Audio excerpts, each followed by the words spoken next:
Chapter 73. Access to God. Deuteronomy chapter 23, verses 15 to 18. Thou shalt not deliver unto his master the servant which is escaped from his master unto thee. He shall dwell with thee, even among you, in that place which he shall choose in one of thy gates, where it liketh him best. Thou shalt not oppress him. There shall be no whore of the daughters of Israel, nor a sodomite of the sons of Israel.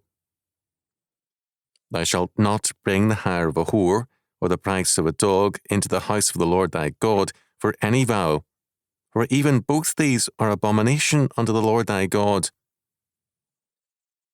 Deuteronomy chapter 23, verses 15 to 18.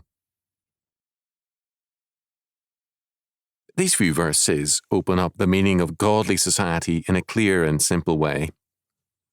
Verse 15 has reference to slaves. There were two kinds of slaves in Hebrew society. The major form, first, was of persons sentenced to servitude for the purpose of making restitution. The courts could sentence a man to make restitution to someone, and he would then be the servant of the person robbed, or in any way the victim of the sentenced man's crime. The man winning such a case could sell the man's services to someone else in order to gain an immediate restitution. This law does not refer to such a sentenced man. He had a debt to pay. Other slaves were prisoners of war whose restitution as slaves was to all the society because of the harm done by their attack and invasion. They were to be treated justly and as members of the family in a lesser degree.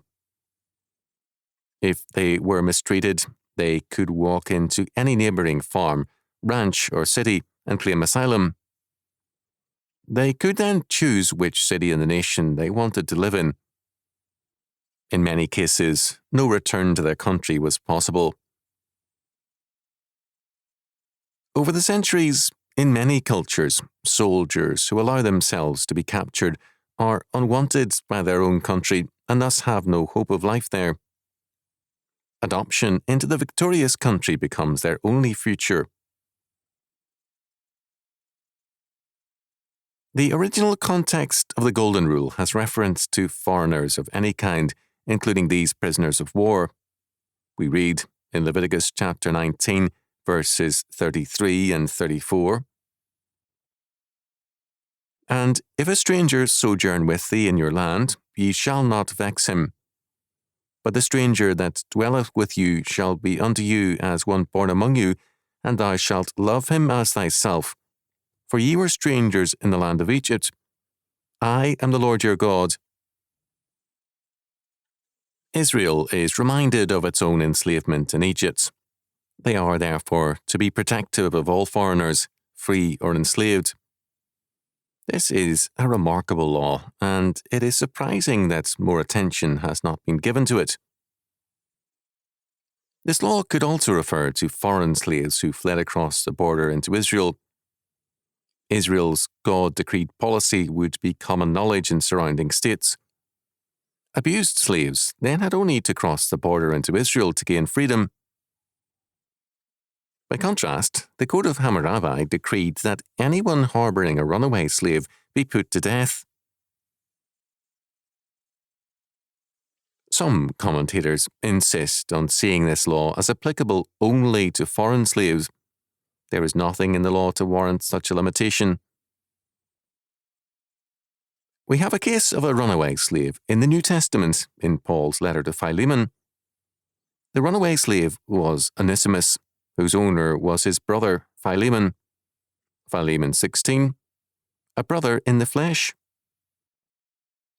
Onesimus had apparently ended in prison with Paul, who knew him and his family, and who now converted this black sheep of a good family. Paul sent Onesimus back to Philemon with his letter, asking for Onesimus to be forgiven and offering to repay what Onesimus had stolen. The premise of Paul's thinking is this text, Deuteronomy chapter 23, verses 15 and 16. Philemon had apparently purchased his brother earlier to spare the family's honour. The second law in this text, verse 17, prohibits any covenant girl from becoming a prostitute or any male a sodomite. The Hebrew text makes it clear that both were sacred or religious prostitutes of the Ishtar Astarte and other related cults. Prostitution in antiquity was, in the main, connected with fertility cults. Later on, prostitutes did exist in Jerusalem, usually connected with the colonies of foreign merchants. Proverbs chapter 2, verse 16, chapter 5, verse 3 and 20, and chapter 23, verse 27 refer to them as strange women. Strange here meaning as in stranger, foreign.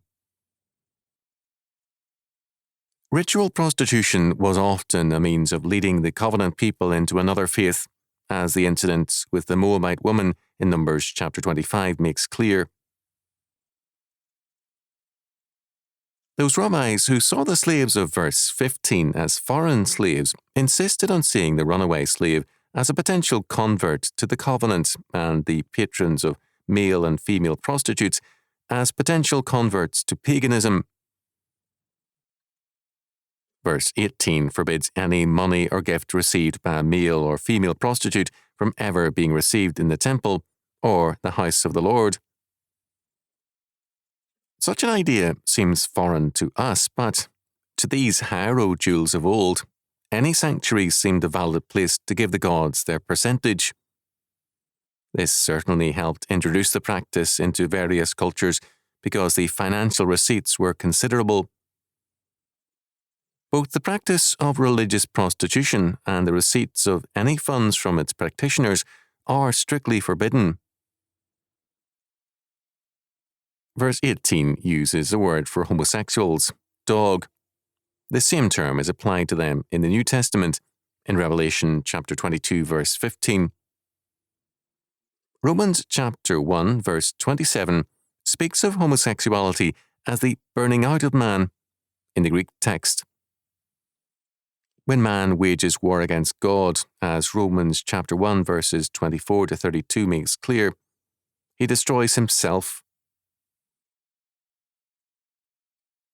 Modern efforts to pervert the biblical texts on homosexuality into something condoning the practice, or simply scholarly attempts to propagate flagrant lying, are too common. The biblical term dog makes it obvious that Scripture regards such persons with radical contempt, and it regards them as the enemies of God. W. Gunther Plaut made an interesting comment on the use of the term dog. Curiously, this term has been found on a Phoenician inscription also, so it was apparently not uncommon. However much civil and cultic practices allowed such persons some status, people apparently still despised the male prostitutes. Moreover, Plaut pointed out, dogs were not domesticated in biblical times and were considered wild beasts. Dogs did coexist with people and were the scavengers in town and country, and their presence was welcomed because they devoured the human excrement as soon as it was dumped out of the house. This was a use continued into modern times in areas of the West and is still common elsewhere. This helps us to understand the biblical usage.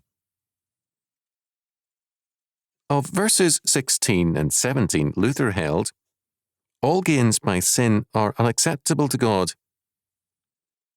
This premise has long marked the Church's practice, and the acceptance of dirty money has been sharply condemned by many churchmen. Revelation chapter 22 verse 15 associates homosexuals with sorcerers, whoremongers, murderers, idolaters, and whoever loveth and maketh a lie.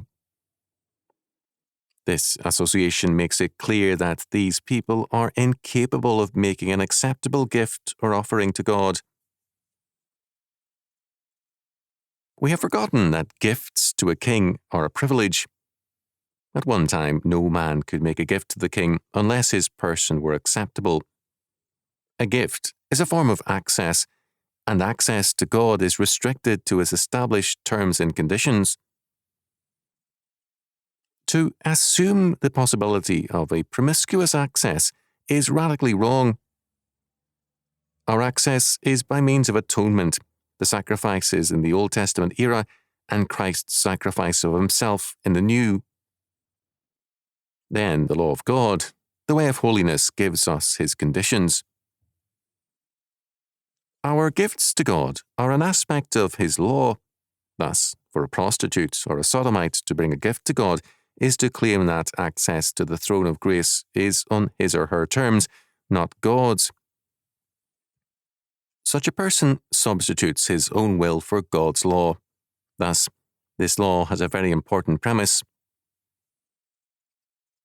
In the law of the runaway slave, we are told that persons seeking justice should have an access to us, but in the law of gifts, the unrepentant moral degenerates can have no access to God.